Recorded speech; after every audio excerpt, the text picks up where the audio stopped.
Mes très chers compatriotes, en ces instants critiques pour notre nation, je m'adresse à vous avec la gravité et la solennité qu'impose la situation. L'Est de notre pays, en particulier les provinces du Nord Kivu, du Sud Kivu et de l'Ituri, fait face à une aggravation sans précédent de la situation sécuritaire.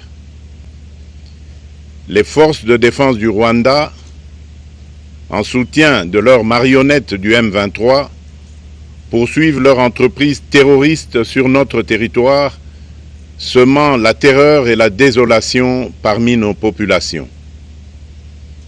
Je partage avec vous la douleur et l'indignation face à ces attaques barbares. Ces actes ne sont pas seulement une attaque contre la République, mais une offense à l'histoire et à la dignité de notre peuple. En ces moments difficiles, je vous appelle à la résilience et surtout à la résistance. Face à cette situation, permettez-moi de vous rassurer. Une riposte vigoureuse et coordonnée contre ces terroristes et leurs parrains est en cours. Nos vaillantes forces armées de la République démocratique du Congo, symboles de courage et de patriotisme, sont pleinement mobilisées, prêtes à défendre chaque centimètre de notre territoire. J'ai personnellement convoqué et présidé des réunions de crise avec une équipe restreinte du gouvernement, le haut commandement militaire ainsi qu'une réunion interinstitutionnelle afin d'évaluer les récents développements de la situation et de lever les options pour repousser les agresseurs et reconquérir chaque parcelle de notre territoire. À cet effet, j'ai nommé ce 28 janvier le général-major Évariste Somo Kakule au poste de gouverneur militaire du Nord Kivu pour renforcer la coordination des opérations militaires et restaurer l'autorité de l'État. Parallèlement, nous avons engagé d'importantes démarches diplomatiques, notamment au sein du Conseil de sécurité des Nations Unies, ainsi que dans le cadre du processus de paix de Luanda, auquel nous restons pleinement engagés malgré les obstacles. Nous privilégions la voie du dialogue, mais toujours avec lucidité, tout en restant fermement résolus à défendre notre territoire et notre souveraineté par tous les moyens nécessaires. Mais ce combat n'est pas seulement celui des FARDC. C'est le combat de tout un peuple, le combat de notre identité congolaise, afin de léguer aux générations futures un pays prospère et en paix. À tous nos compatriotes, dans chaque province, chaque ville, chaque territoire et chaque village, ainsi que ceux de la diaspora, sans distinction d'appartenance ethnique ou politique, unissons nos efforts. Apportons un soutien indéfectible, moral et matériel à nos vaillants soldats. Mobilisons-nous comme un seul homme pour défendre notre souveraineté et sauvegarder notre intégrité territoriale.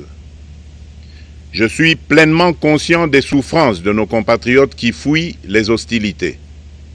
Le gouvernement est instruit d'activer le plan d'urgence humanitaire pour venir en aide aux déplacés. À vous, habitants de Goma et des environs, je ressens profondément votre douleur qui est aussi la mienne. Elle traverse nos cœurs et nos âmes en tant que fils et filles d'une même patrie. Mais face à cette épreuve, je vous exhorte à puiser dans cette force intérieure qui fait la grandeur du peuple congolais.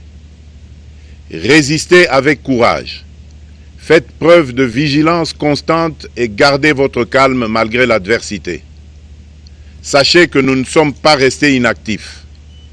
Des plans de contingence sont préparés pour assurer la protection de la population civile et prévenir toute escalade de la violence. Les dispositifs de sécurité ont été renforcés pour protéger les zones stratégiques et nous travaillons sans relâche pour garantir le fonctionnement des services essentiels.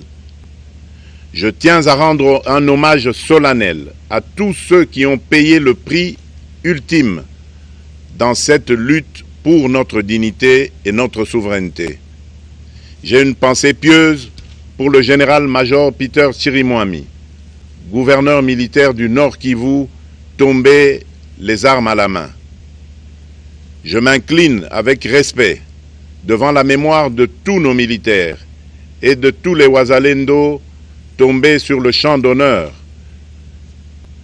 Je pense aussi aux soldats de la mission de la communauté de développement d'Afrique australe, la SAMI DRC, qui combattent à nos côtés, aux casques bleus de la MONUSCO, qui ont sacrifié leur vie pour la paix, ainsi qu'aux innombrables civils victimes de la barbarie ennemie. Leur courage et leur sacrifice ne seront jamais oubliés, et nous portons leur flambeau avec la ferme détermination d'achever leur noble combat. Je voudrais ici interpeller directement la communauté internationale et l'Union africaine. Le Rwanda continue de violer ouvertement et sans scrupule les principes fondamentaux de la Charte des Nations Unies ainsi que les accords régionaux.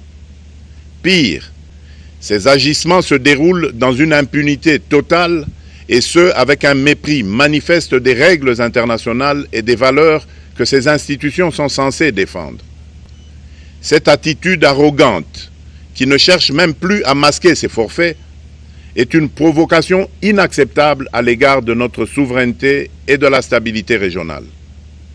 La présence de milliers de soldats rwandais sur notre sol, leur soutien politique, logistique et militaire à leur pantin du M23, ainsi que leur implication dans l'exploitation illégale de nos ressources naturelles, nous conduisent tout droit à une escalade aux conséquences imprévisibles, mettant en danger toute la région des Grands Lacs. Votre silence et votre inaction face à la barbarie du régime de Kigali et aux atrocités perpétrées par ces supplétifs sur notre territoire constituent un affront non seulement à la République démocratique du Congo, mais également aux valeurs universelles de justice et de paix. Le peuple congolais prend acte de cette passivité qui frôle la complicité. Soyez sûrs d'une chose, la République démocratique du Congo ne se laissera pas humilier ni écraser. Nous nous battrons et nous triompherons. Congolaises et Congolais, l'heure est certainement grave, mais notre détermination est encore plus inébranlable. Ce moment critique nous offre l'opportunité de montrer au monde ce qui fait notre force, c'est-à-dire notre unité sans laquelle tous nos efforts seraient vains. Je vous appelle à être vigilants, mais à ne pas céder à la haine, aux divisions ou à la violence. Je condamne avec la plus grande fermeté les actes de vandalisme et de pillage qui ont visé certaines missions diplomatiques accréditées en République démocratique du Congo, ainsi que des intérêts privés dans la ville de Kinshasa. Ces comportements irresponsables dénaturent l'expression saine de notre colère face à l'agression barbare nous imposée et jettent une ombre sur les manifestations pacifiques de soutien à nos vaillantes forces armées qui luttent avec courage et abnégation pour défendre notre souveraineté. Notre engagement doit rester ferme et discipliné.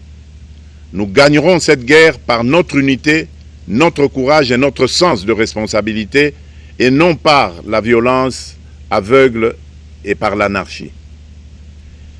Cette victoire ne sera possible que si chaque Congolais, où qu'il soit, prend toute la mesure du combat qui est le nôtre.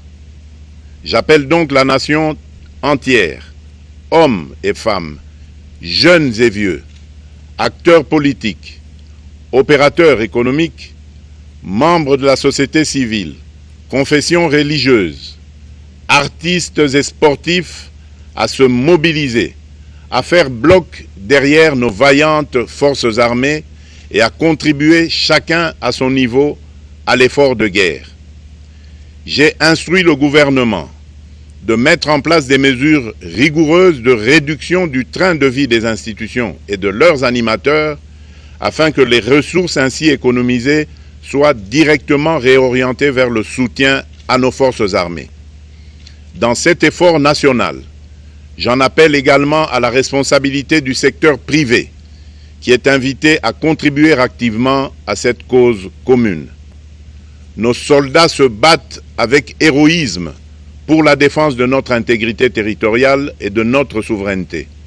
Ils ont besoin de notre soutien total, qu'il soit moral, matériel ou logistique.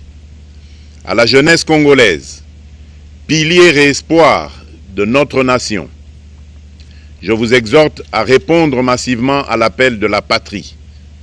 Le moment est venu de vous lever, de mettre votre énergie et votre créativité au service de la nation. Nous devons renforcer nos rangs et chaque jeune Congolais prêt à défendre son pays a une place au sein de nos forces armées. Enrôlez-vous massivement dans l'armée. Vous êtes le fer de lance de notre projet et votre mobilisation est déterminante pour la victoire finale. Aux braves populations du Nord Kivu, du Sud Kivu et de l'Ituri, vous êtes le symbole de la résilience congolaise, une source d'inspiration pour toute la nation. Vous n'êtes pas seuls dans cette épreuve. La République tout entière se tient à vos côtés, unis dans l'espoir et la lutte. Ensemble, nous ferons face et surmonterons cette épreuve. À nos vaillantes forces armées et aux vaillants patriotes Wazalendo, véritables sentinelles de la souveraineté nationale, je rends un hommage appuyé et vous exprime au nom de toute la République notre reconnaissance infinie et notre fierté inébranlable. Votre bravoure, votre discipline et votre engagement sans faille inspirent et mobilisent tout un peuple déterminé à défendre son territoire. Sachez-le, la République ne vous abandonnera jamais. Votre combat est le nôtre et vos sacrifices ne seront jamais oubliés. Vous incarnez l'honneur de la nation congolaise. À tous mes compatriotes d'ici et de la diaspora, la République démocratique du Congo ne pliera pas. La République démocratique du Congo ne reculera pas. Je ne vous abandonnerai jamais. J'en fais ici le serment. Le soleil n'a pas cessé de briller sur notre patrie. Ensemble, main dans la main, nous surmonterons cette tempête et nous ouvrirons une ère nouvelle de paix et de prospérité pour les générations futures.